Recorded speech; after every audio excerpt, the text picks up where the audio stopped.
this is Raising Today's Kids, a Project Stand podcast. Project Stand is a nonprofit that empowers parents, youth, and communities to use technology in healthy ways.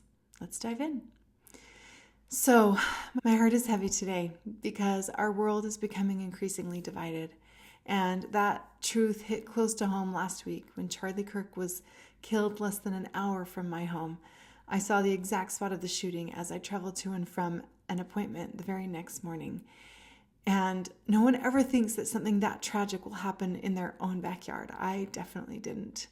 And as I've thought about it, I thought these issues, our divisiveness, is a bipartisan issue, but it doesn't just need bipartisan solutions. It needs individual solutions. And just like the governor of Utah said at the press conference on the day of the shooting, we each need to look in the mirror. And I agree with him. We each need to look and see what we can do to address the brokenness of our world. Because unless we intentionally make efforts to listen to other people's opinions, there's a good chance we're living in an echo chamber where different thoughts and viewpoints from our own are completely hidden, and our perspectives just grow and deepen and sometimes fester as the algorithms of our online platforms feed us this content that confirms and validates our own beliefs again and again. And there, if we don't check ourselves, annoyance can breed disrespect, which can breed resentment, and that can lead to contempt, and that can lead to hostility, and then malevolence like we saw last week. But if we have the humility to recognize that other points of view are worth hearing, or at least that the people who have those points of view matter, then we can foster curiosity, which can lead to open communication and respect and compassion and understanding and benevolence. And that's the track that I want to be on. So today I want to talk about 3 things we can do to raise a generation of peacemakers. So number 1, we need to look inside. We need to ask ourselves, what can I do to be a peacemaker? We need to see everyone as human beings worthy of dignity and respect. And like we teach in our school programs, we can show dignity toward ourselves and others by only creating, viewing, or sharing things that are respectful.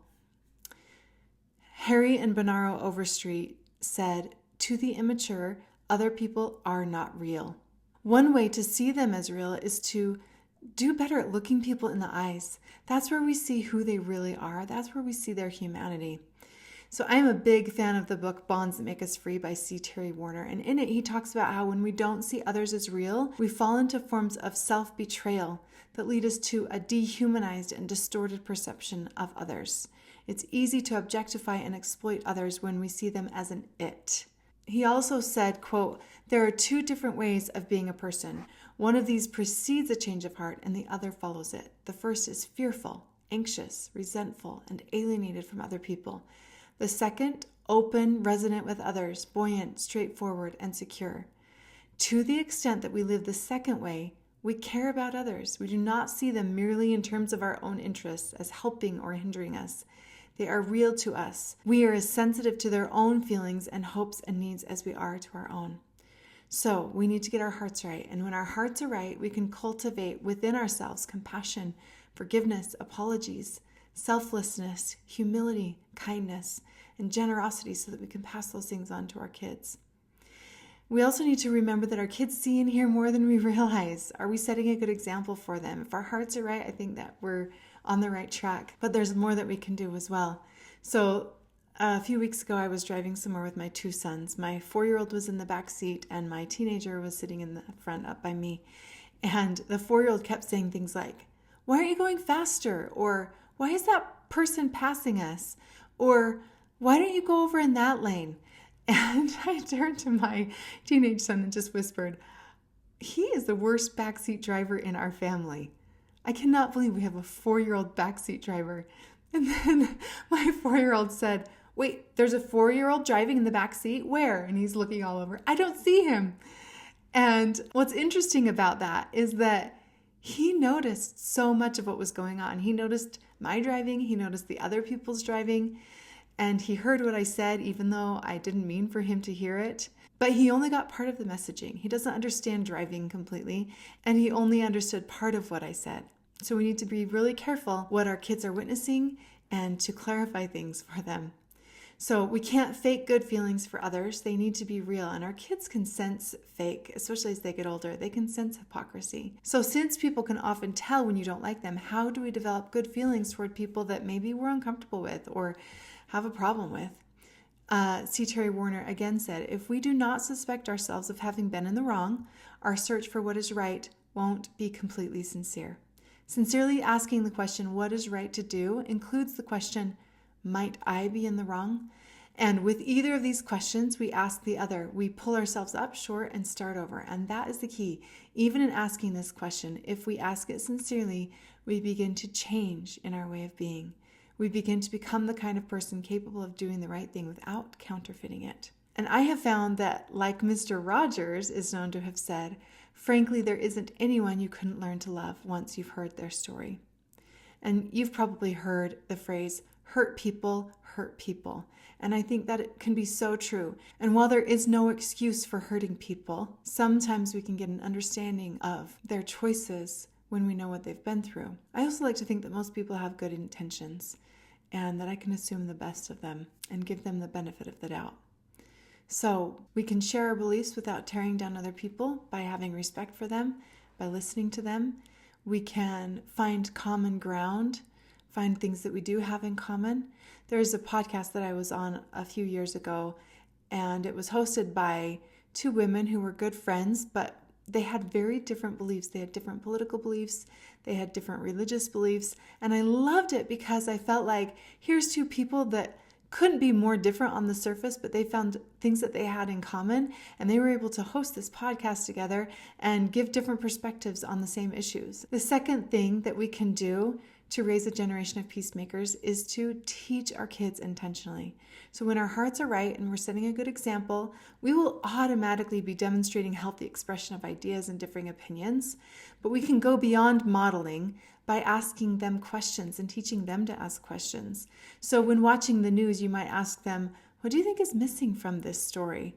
Or when you hear that somebody has a different opinion or they're expressing a different opinion, you might ask, why do you think that person feels that way?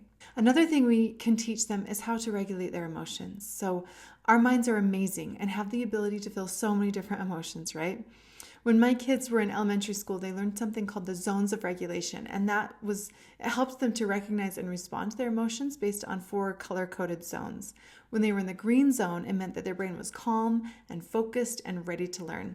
So the 4 zones were blue zone, which was low alertness, low energy, tired, sad. The second one was the yellow zone, where you'd find yourself if you had heightened alertness and elevated emotions such as excitement or stress or frustration, but with some self-control remaining. The next one was the red zone, where you had extremely heightened alertness and intense emotions like intense anger, overwhelming excitement, or a significant loss of control because of those emotions. And then, of course, the green zone, which, like I said, that was where you were in a state of calm alertness and focused engagement where you could learn and function at your level. So what they learned is that heightened emotions rarely lead to good decisions. They don't lead to good cognitive functioning and processing. So in order to get back into the green zone, take a break before making decisions, before making judgments of others. But there's some other specific things that I like to recommend. I've always been a big proponent of naming emotions. When kids can name their emotions, they activate their prefrontal cortex, which helps with emotional regulation and impulse control.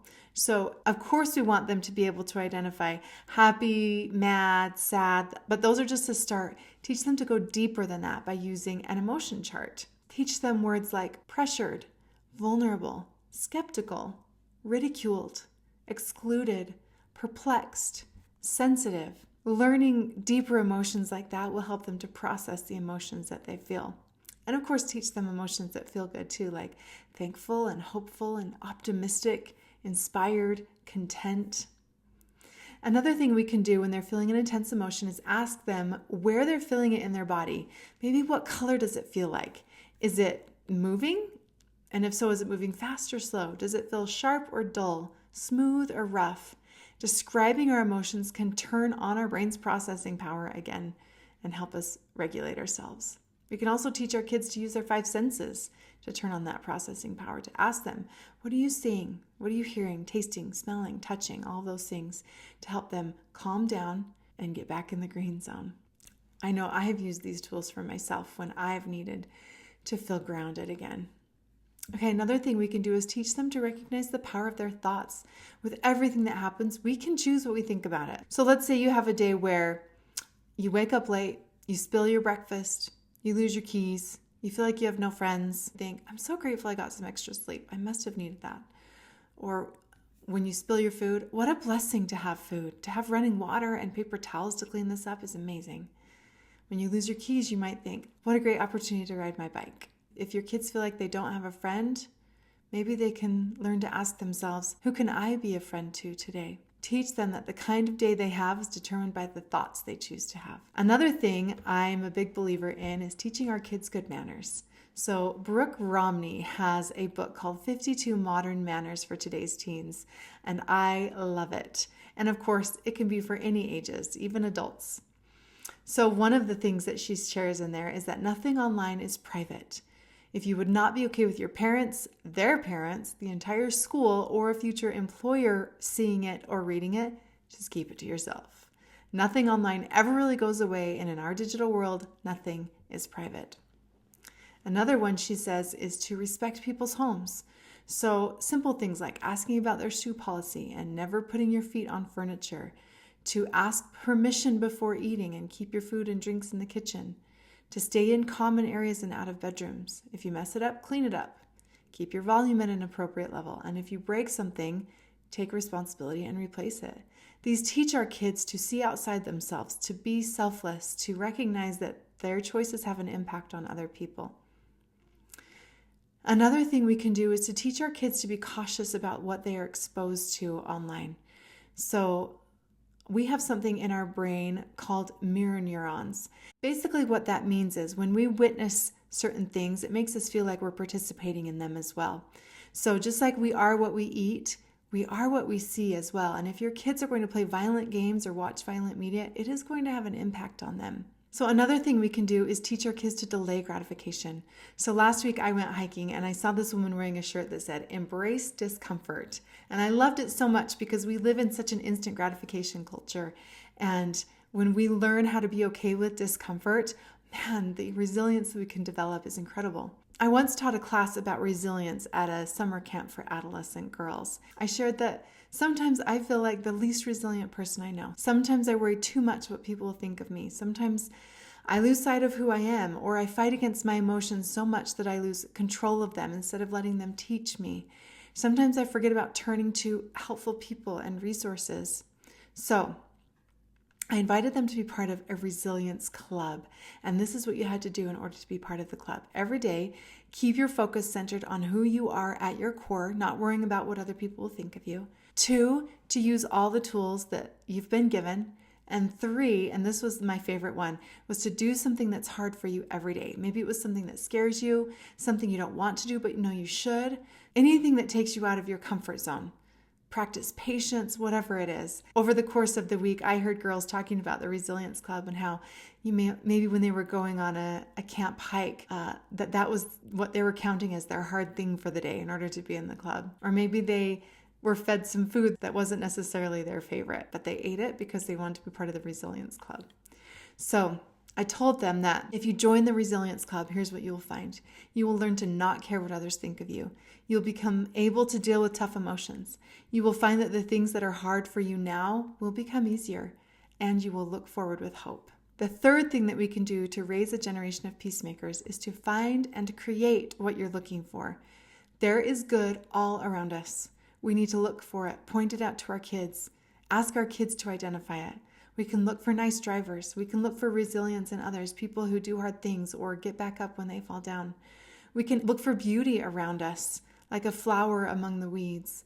The morning after the shooting last week, I was walking through what I considered a sacred space, and I saw this young mother pull into a parking spot and carry her young daughter over to a bench among some flowers. And then I saw her writing in what looked like a journal while they both basked in the peace around them.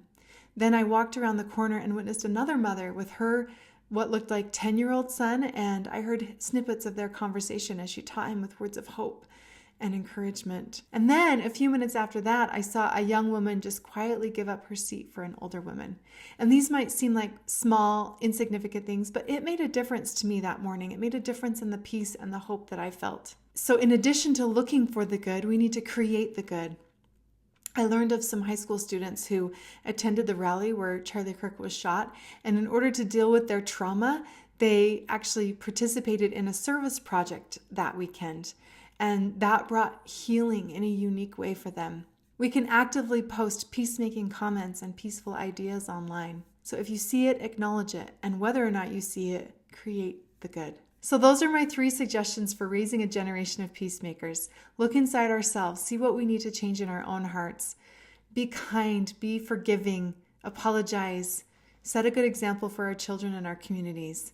Number 2, teach with intention. Teach our kids things like how to look for the bigger picture, how to listen to others, how to speak without hurting others, how to manage our emotions, how to have good manners, how to be resilient when we're struggling with whatever is happening in the world. And number 3, to see the good and create the good. There is so much good all around us. And if we focus on that, then we won't feel as weighed down and discouraged by the hard things that we see. I have one last message that I want to share with you. This is a message to parents of people who hurt others. This happens a lot. There's a lot of violence. There's a lot of bullying. There's a lot of exploitation that happens in our world. And I just want to remind us all that we cannot control our children. We are each born with the inalienable right of liberty, including our kids. So they get to make choices.